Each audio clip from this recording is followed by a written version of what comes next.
One of the most ubiquitous forms of payment in the world today is credit cards. The odds are good that you have one, and most probably have one on your person right now.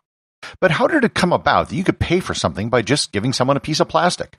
And who exactly came up with the idea?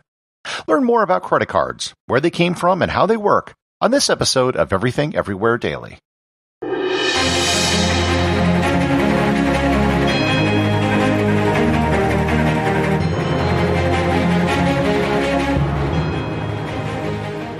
This episode is sponsored by the Tourist Office of Spain. I've spoken a lot about all the great things to see in Spain if you're on vacation. However, Spain is also just a great place to go for an extended period of time. Several years ago, I spent 3 months in the city of Girona, just about an hour up the coast from Barcelona. I had a short-term apartment, and I just lived there from November through January. I was able to experience Christmas, New Year, and many of the holiday traditions of the region.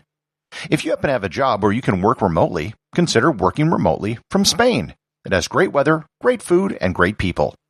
You can plan your Spanish working holiday and get everything you need for an extended visit at Spain.info. Once again, that's Spain.info. As with most everything I talk about in this show, the idea of credit has a very long history. The Code of Hammurabi, one of the oldest systems of laws in the world, has sections on how to deal with credit. It put maximum interest rates on loans of grain and silver. Credit was something that was usually done on a very personal basis. The ability to extend credit to someone was dependent upon your relationship with them and your trust in them. In fact, the word credit comes from Middle French, and it was originally used to mean belief or faith. If you extend credit to someone, it is literally a belief in the ability of that person to pay you back. This is the way that credit worked for centuries. An individual store would extend credit to individual customers based on their relationship and trust.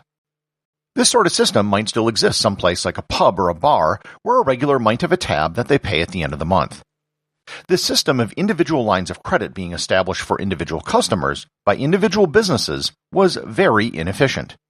The process of making credit more efficient was begun in the late 19th and early 20th centuries with major department stores like Macy's and Wanamaker's. Their wealthiest customers didn't want to handle money directly, so they were given paper cards or brass tokens that they could present at checkout. The cashier would then make note of the purchases, and the customer would then get a statement at the end of the month. This form of credit wasn't intended to be a loan like many credit cards are today. The amount had to be paid in full at the end of every month. What this system had over previous systems is that the individual cashier didn't need to know the person who presented the token. The store would issue the token, and any employee could then accept it. In 1935, the Charge-a-Plate system was unveiled by the Charge-a-Plate Group out of New York. It was a rectangular metallic plate that was about the size of a dog tag, and like a dog tag, it had embossed letters showing the name and address of the customer. In most cases, the metal plates were kept at the store rather than in the hands of the customer. They were then pulled out when the customer made a purchase.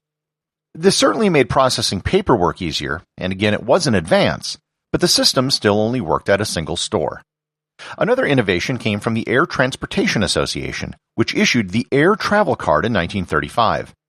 The card had a unique number associated with each account, not just a name and an address. The card was first used by American Airlines, but by 1945 it was adopted by 17 different airlines. Moreover, they began allowing people to purchase tickets on installment. Eventually, the air travel card became used universally in the airline industry, and the card is actually still in use today. There were major limitations, however. While the air travel card could be used at multiple airlines, that's still all it could be used for. The thing which was needed was a card which could be used anywhere, something which could be accepted by any merchant. The inspiration for this occurred in 1949 in New York. Frank McNamara was having dinner at the Major's Cabin Grill where he was entertaining clients. He had forgotten his wallet, so his wife had to end up paying the bill. He thought that a multi-purpose charge card that could be accepted at any merchant would solve this problem. He talked about it with the restaurant owner and then with his lawyer Ralph Schneider.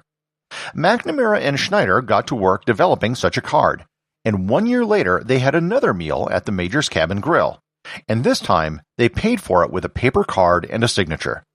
This became known as the First Supper, and it was the beginning of the first multi-purpose card, the Diners Club. The initial idea for Diners Club was that it would be used in restaurants in New York, but the idea quickly expanded to other businesses. The card was not a credit card per se, but a charge card. The difference is that a charge card has to be paid in full at the end of each month. The business model for Diners Club was to charge cardholders $5 per year and then charge merchants a 7% fee. In 1958, American Express, a 100-year-old company that was in the business of issuing money orders and traveler's checks, offered their own card. It was so popular that 250,000 cards were requested before the card actually launched. Like Diners Club, the American Express card was initially just a charge card and did not have a revolving line of credit. Both American Express and Diners Club were basically in the business of payment processing. They weren't banks, and they weren't in the business of giving loans. The first bank to issue a payment card tied to a line of credit was the Franklin National Bank in Long Island, New York. In 1951, they allowed cardholders to pay the entire bill at the end of the month, or they could pay interest on the outstanding balance if they chose to do so.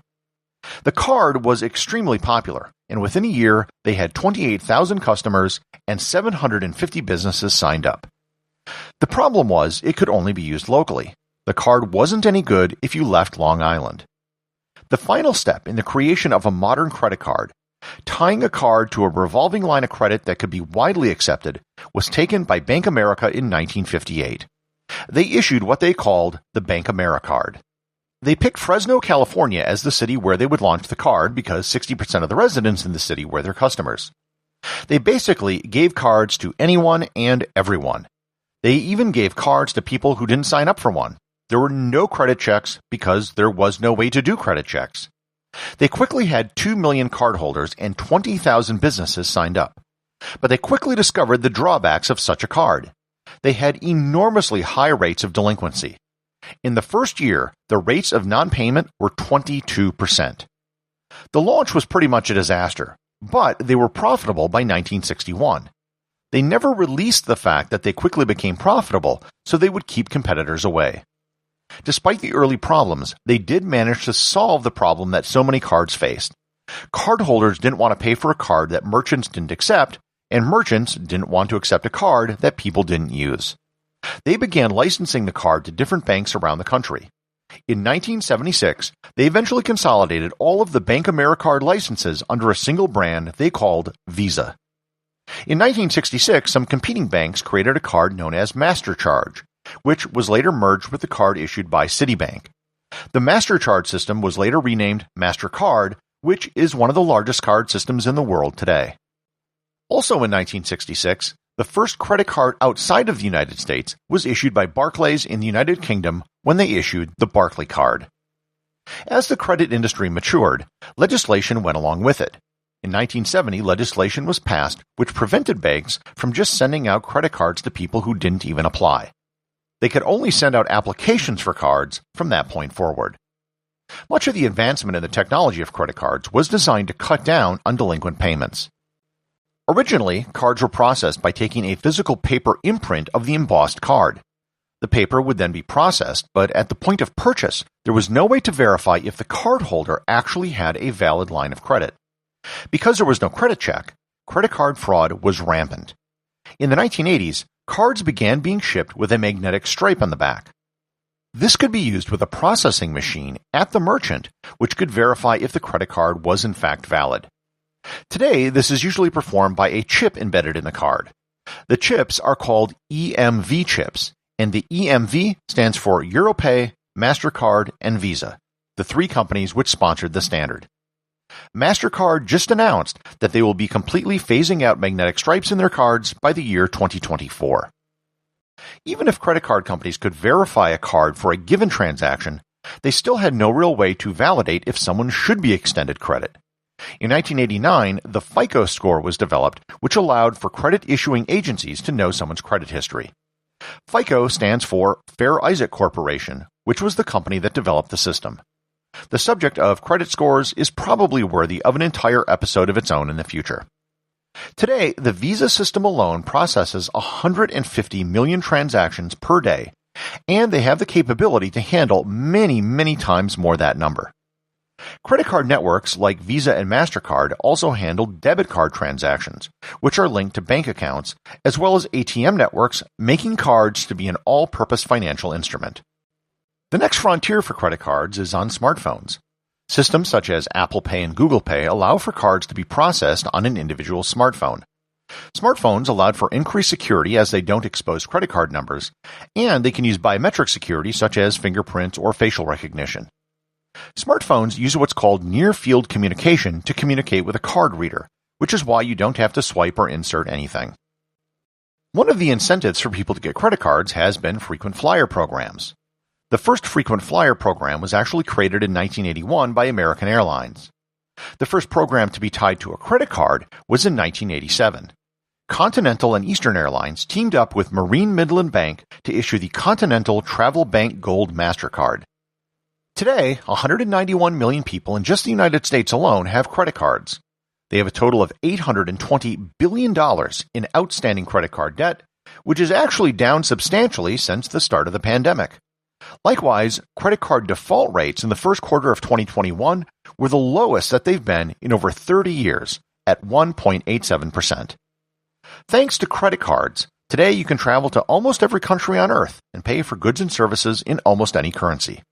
So long as you use them responsibly, they can be an incredibly handy way to manage your purchases. The associate producer of Everything Everywhere Daily is Thor Thomsen. If you'd like to support the show, please donate over at patreon.com. There is content only available to supporters, merchandise, and even opportunities for a show producer credit. If you know someone you think would enjoy the show, please share it with them. Also remember, if you leave a 5-star review, I'll read your review on the show.